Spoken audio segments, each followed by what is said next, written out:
அனைவருக்கும் வணக்கம். கன்னிராசிக்காரர்களுக்கு அடுத்த 7 நாட்களில் காத்திருக்கும் மகிழ்ச்சியாக எந்த விஷயம் அமைய போகிறது, இல்லம் தேடி வரும் நல்ல செய்தியாக எந்த விஷயம் கிடைக்க இருக்கு என்பதை சற்று விரிவாக பார்க்கலாம் வாங்க. கன்னிராசிக்காரர்கள் நம்ம சேனலுக்கு புதியவர்களாக இருந்தீங்கன்னா நம்ம சேனலை மறக்காம சப்ஸ்கிரைப் பண்ணிக்கோங்க, கூடவே அந்த பெல் பட்டனை ஆன் பண்ணிக்கோங்க. கன்னிராசிக்காரர்களை பொறுத்த வரைக்கும் 28/8/2023 முதல் 3/9/2023 வரை கிரகநிலைகளின் அமைப்பு எப்படி உள்ளது என்பதை ஆராய்ந்து பார்க்கும்போது ராசியின் அதிபதியாக இருக்கக்கூடிய புதன் வக்ர நிவர்த்தி பெறுகிறாருங்க. ராசியின் அதிபதி வக்ர நிவர்த்தி பெறுவது நல்ல பலனை கொடுக்கக்கூடிய ஒரு அமைப்பாக பார்க்கப்படுகிறது. ஏனென்றால் ராசியின் அதிபதியாகவும் 10ஆம் இடத்தின் அதிபதியாகவும் இருக்கக்கூடிய புதன் வக்ர நிவர்த்தி பெறுவது அதிர்ஷ்டமும் யோகமும் கொடுக்கக்கூடிய ஒரு அமைப்பாக பார்க்கப்படுகிறது. எனவேதான் காத்திருக்கும் மகிழ்ச்சியாகவும் இல்லம் தேடி வரக்கூடிய நல்ல செய்தியாகவும் பல விஷயங்கள் அமைய போகிறது. அதிலும் குறிப்பாக உடல்நலம் சார்ந்த விஷயங்கள்ல நல்ல முன்னேற்றம் கிடைக்குங்க.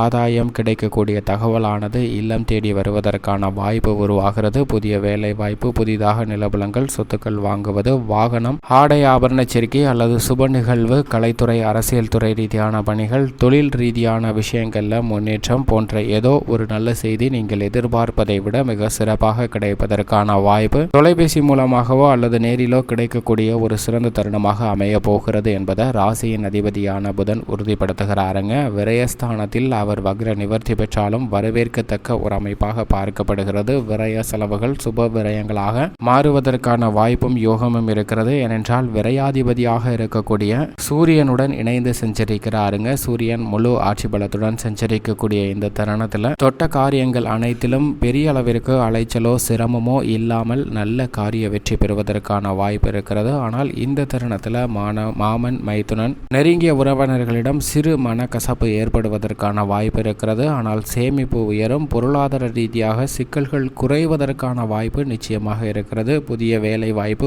ஊதிய உயர்வு உள்ளிட்ட பல சலுகைகள் நிறைந்து கிடைப்பதற்கான வாய்ப்பு கன்னிராசிக்காரர்களுக்கு கிடைக்கக்கூடிய ஒரு தருணமாக பார்க்கப்படுகிறது. பொது வாழ்வில் இருப்பவர்கள் நினைத்தது நிறைவேறக்கூடிய ஒரு தருணமாகவும், தொழில்துறை வியாபாரத்துறையில் புதிய ஒப்பந்தங்கள் நினைத்ததை விட மிக சிறப்பாக கிடைக்கக்கூடிய ஒரு தருணமாகவும் பார்க்கப்படுகிறது. உத்தியோகத்தில் பல்வேறு விதமான சலுகைகள், மேலதிகாரிகள் மற்றும் சக ஊழியர்களின் ஒத்துழைப்பு சாதகமாக அமையும். கலைத்துறையினருக்கு கை நழுவி சென்று விட்டது என்று நினைத்த வாய்ப்பானது தக்க வைத்துக் கொள்வதற்கான வாய்ப்பும் யோகமும் கிடைக்கிறது. மாணவ மாணவியர்களுக்கு கல்வியில் நல்ல முன்னேற்றம் கிடைக்கும். ஆசிரியர்கள் பெற்றவர்களின் ஒத்துழைப்பு கூடுதலாக கிடைக்கக்கூடிய இந்த தருணத்தில் மிக சிறந்த நன்மை விலை கிடைக்கக்கூடிய ஒரு தருணமாக பார்க்கப்படுகிறது. மேலும் இந்த தருணத்தில் குடும்பத்திற்கு குந்தகம் விளைவிக்க நினைக்கக்கூடியவர்கள் உங்களை விட்டு விலகுவார்கள். இது சிறந்த ஒரு அமைப்பாக பார்க்கப்படுகிறது. இல்லத்தில் இருந்த பல சிரமங்கள் விலகுவதற்கான வாய்ப்பும் உருவாகிறது. பணிபுரியும் பெண்களுக்கு பணிபுரியும் இடத்திலும் சரி இல்லத்திலும் சரி நல்ல இனிமையான பல செய்திகள் கிடைப்பதற்கான வாய்ப்பும் யோகமும் இருக்கிறது. திருமணம், குழந்தை பாக்கியம் உட்பட பல்வேறு விதமான மகிழ்ச்சிகரமான நிகழ்வுகள் இனிமையாக நடைபெறும். சந்திரனின் அமைப்பை பொறுத்தவரைக்கும் பெரிய அளவிற்கு பாதிப்பை ஏற்படுத்தக்கூடிய அமைப்பில் இல்லைங்க. சந்திரனின் அமைப்பும் சாதகமாக இருக்கிறது. இப்படிப்பட்ட இந்த தருணத்தில் சுக்கிரன் லாபஸ்தானத்தில் வக்ரகதியில் சஞ்சரிக்கிறாருங்க. சுக்கிரன் லாபஸ்தானத்தில் தனித்துவம் பெற்று சஞ்சரிப்பது மிகப்பெரிய வரவேற்கத்தக்க ஒரு அமைப்பாக பார்க்கப்படுகிறது. கலைத்துறை ரீதியான பணிகளில்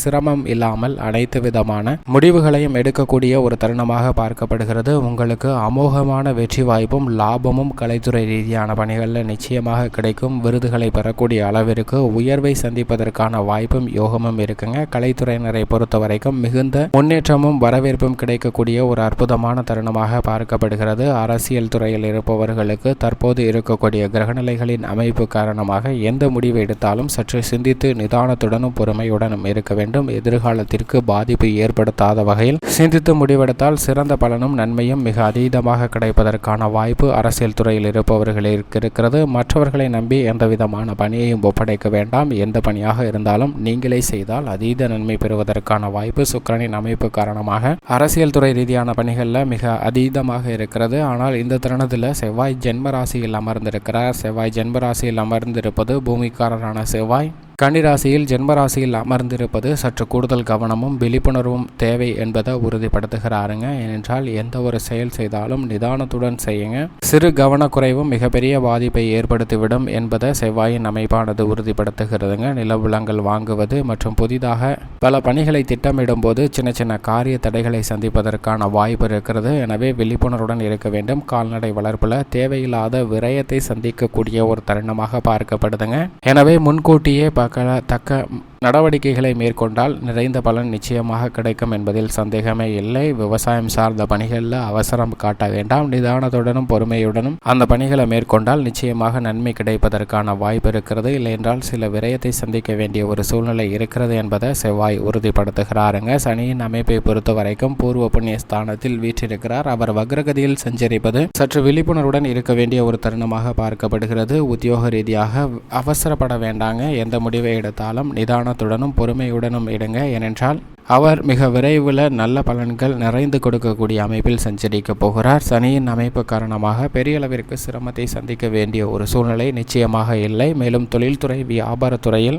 நேரடியாக பல போட்டிகள் எதிர்க்க வருவதை தவிர்க்கக்கூடிய ஒரு தருணமாக பார்க்கப்படுகிறது. இருந்தாலும் மறைமுக தொல்லைகள் சற்று கூடுதலாக இருக்கும். இந்த தருணத்தில் திட்டமிட்ட பணிகளை துணிந்து இறங்கலாம். பெரிய அளவிற்கு சிரமத்தை சந்திக்க வேண்டிய ஒரு சூழ்நிலை இல்லை என்பதை சனி தெளிவாக எடுத்து காட்டுகிறாருங்க. நீங்கள் எதிர்பார்க்கக்கூடிய புதிய ஒப்பந்தங்கள், பங்குதாரர்கள், வாடிக்கையாளர்கள் என அனைவருடைய ஒத்துழைப்பும் சாதகமாக அமையும். நல்ல ஒரு முன்னேற்றம் பெறுவதற்கான வாய்ப்பும் யோகமும் சனியின் அமைப்பு காரணமாக இருக்கிறது. மேலும் இந்த தருணத்தில் நிழல் கிரகங்களாக இருக்கக்கூடிய ராகு கேதுவின் அமைப்பை பொறுத்த வரைக்கும் சாதகமாக இல்லை என்றுதான் சொல்ல வேண்டும். ஏனென்றால் ராகு வாக்குஸ்தானத்தில் இருக்கிறாருங்க. மோட்சக்காரராக இருக்கக்கூடிய ராகு வாக்குஸ்தானத்தில் இருப்பதால் வாக்குறுதிகளை கொடுக்கும் போது அதீத கவனமும் விழிப்புணர்வும் தேவை. ஏனென்றால் நிறைவேற்ற முடியாத வாக்குறுதிகளை கொடுத்துவிட்டு பின்னர் அவற்றால் அவஸ்தைப்படுவது, கொடுக்கல் வாங்கல்ல சிக்கலை சந்திப்பது, பல்வேறு விதமான சிரமத்தை சந்திப்பதற்கான வாய்ப்பை உருவாக்கி கொடுத்துருங்க. நிழல் கிரகங்களாக இருக்கக்கூடிய கேதுவின் அமைப்பு எப்படி சாதகமாக இல்லையோ அதே போன்று ராகுவும் அஷ்டமத்தில் வீற்றிருக்கிறார். அஷ்டம ராகுவால் சில தொல்லைகள் அபரிவிதமாக ஏற்படுவதற்கான வாய்ப்பு நிச்சயமாக இருக்குங்க. விழிப்புணர்வுடன் அத்தனை விதமான பணிகளையும் எதிர்கொள்ள வேண்டிய ஒரு தருணமாக அமைகிறது என்பதை தெளிவாக எடுத்து காட்டுகிறாருங்க. அது மட்டுமல்லாது நவகிரகங்களிலே தோஷமற்றவரும் முழு சுபகிரகமாக இருக்கக்கூடிய குருவும் அஷ்டமத்தில் சஞ்சரிக்கிறார். ராகுவுடன் இணைந்து சஞ்சரிப்பதால் ராகுவால் ஏற்படக்கூடிய சில சிரமங்கள் குறைந்தாலும் கூட குடும்பத்தில் பல்வேறு விதமான குழப்பமான சூழ்நிலைகள் ஏற்படுவதற்கான வாய்ப்பு இருக்குங்க. எந்த ஒரு முடிவை எடுப்பதற்கு முன்பு சில குழப்பத்தையும் மன வருத்தத்தையும் சந்திப்பதற்கான வாய்ப்பு இருக்கிறது என்பதை அவர் உறுதிப்படுத்துகிறார். திருப்திகரமான ஒரு சூழ்நிலை எட்டப்படுவதில் சற்று சந்தேகமான ஒரு சூழ்நிலை இருக்கு என்பதை முழு சுபகிரகமாக இருக்கக்கூடிய குரு உறுதிப்படுத்துகிறாருங்க. அவர் அடுத்த வாரத்தில் இருந்து வக்ரகதியில் திரும்புவார். இந்த வாரம் சற்று விழிப்புணர்வுடன் இருக்க வேண்டிய ஒரு தருணமாக தான் பார்க்கப்படுகிறது என்பதை உறுதிப்படுத்துகிறாருங்க. இப்படி கிரகநிலைகளின் அமைப்பு இருக்க பல கிரகநிலைகள் இல்லம் தேடி நல்ல செய்தி வருவதற்கான வாய்ப்பும் யோகமும் இருக்கிறது என்பதை உறுதிப்படுத்துவதால் அனைத்து விதமான பணிகளையும் அதீத ஆர்வத்துடனும் உற்சாகத்துடனும் மேற்கொள்ளுங்கள். நன்மை நிறைந்து கிடைப்பதற்கான வாய்ப்பு இருக்கிறது. மேலும் ஒரே பரிகாரமாக அமைவது தெய்வீக வழிபாடுதான். வாரத்தில் ஏதேனும் ஒரு நாள் விரதம் இருந்து அருகாமையில் உள்ள ஆலயம் சென்று தீபம் ஏற்றி வழிபாடு செய்யுங்கள். அப்படி செய்வதால் நிறைந்த நன்மை கன்னிராசிக்காரர்களுக்கு கிடைக்கும் என்பதில் துளியளவும் சந்தேகமே இல்லை.